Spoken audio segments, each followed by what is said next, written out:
security cameras playing a major part in locating the suspects in the Boston Marathon bombings, it made us look to our own. Have our thoughts on security cameras changed since this incident? WDEF News says Alicia Searle takes a deeper look into sometimes controversial cameras that are used, and they're peering over our shoulders. That's up on the telephone pole here, looking down. Security cameras have always been a hot-button issue in Chattanooga. Nobody wants it to turn into like a 1984 Big Brother situation or anything, but you know, I mean, really, it's there to help you. And they've recently helped authorities in Boston identify the nation's most wanted man. That led us to ask the question, have our thoughts changed on these little devices always peering over our shoulder? I think in this case, it certainly seems to have helped a lot. I think what we have is adequate. I don't think we need more. How many cameras do you need on one corner? 6 years ago, Chattanooga made plans to put more than 20 cameras in Coolidge and Renaissance parks.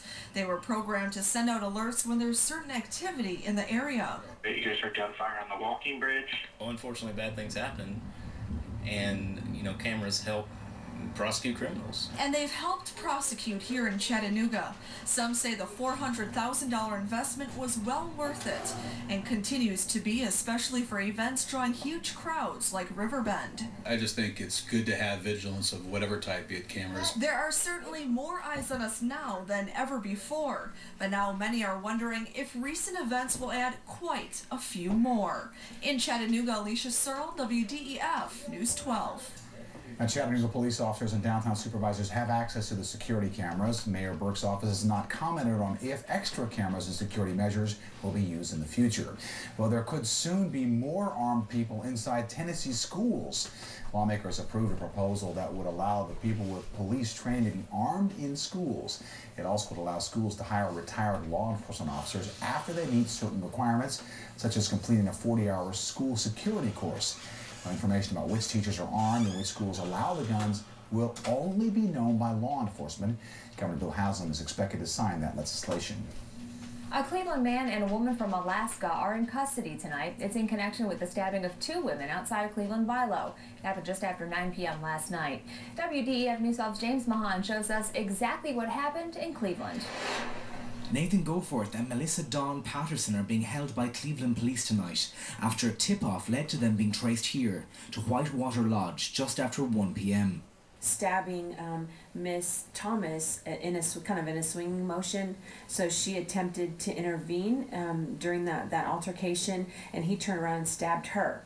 Goforth faces charges of domestic disturbance and aggravated assault after police say he attacked Angela Thomas and his ex-girlfriend Bridget Wagner. Victims were actually transported to Skyridge Medical Center, where they're being treated with non-life-threatening injuries. Two 4-year-old children witnessed the crime, and the Department of Children's Services has been contacted.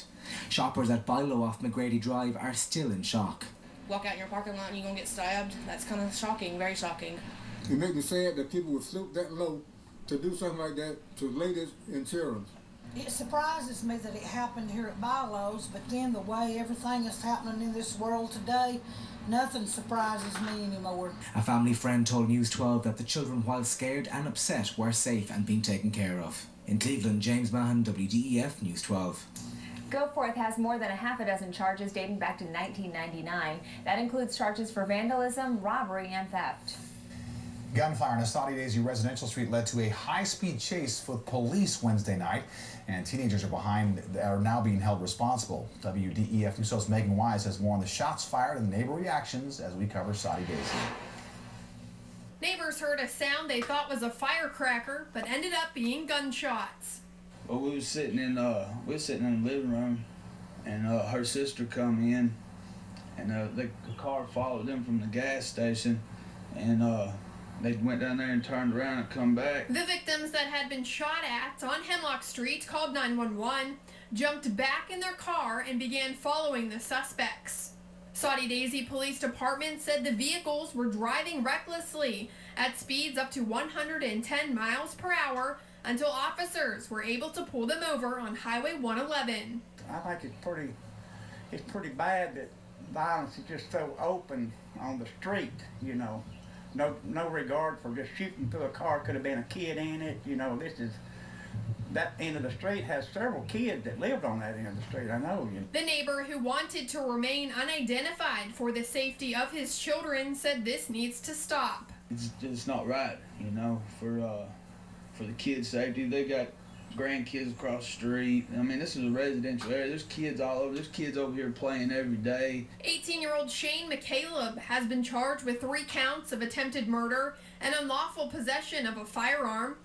19-year-old Christopher Reagan has been charged with criminal conspiracy, unlawful possession of a firearm, reckless endangerment, and reckless driving. In Saudi Daisy, Megan Wise, WDEF News 12. Eastridge police say 47-year-old Bradley Gribble will appear in court next week to face 4 counts of burglary.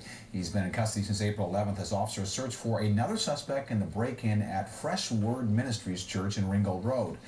Gribble's car was spotted at the church, and he was located at a motel across the street. The search for his alleged accomplice is still underway. Chattanooga fire investigators say an overturned oil lamp caused a house fire this morning. It happened on Wilcox Boulevard just before 7. Firefighters say there was no electricity, and the couple reportedly were arguing when an oil lamp turned over. Damage estimated at $25,000. The couple escaped unharmed. Most of the city of Nyota shut down today, including the police and fire departments. That's after the city's liability insurance expired at midnight last night. The Tennessee Municipal League declined to renew the city's policy. That's after Nyota commissioners refused to cooperate with its investigation into harassment claims by employees. The city has not been able to secure other insurance.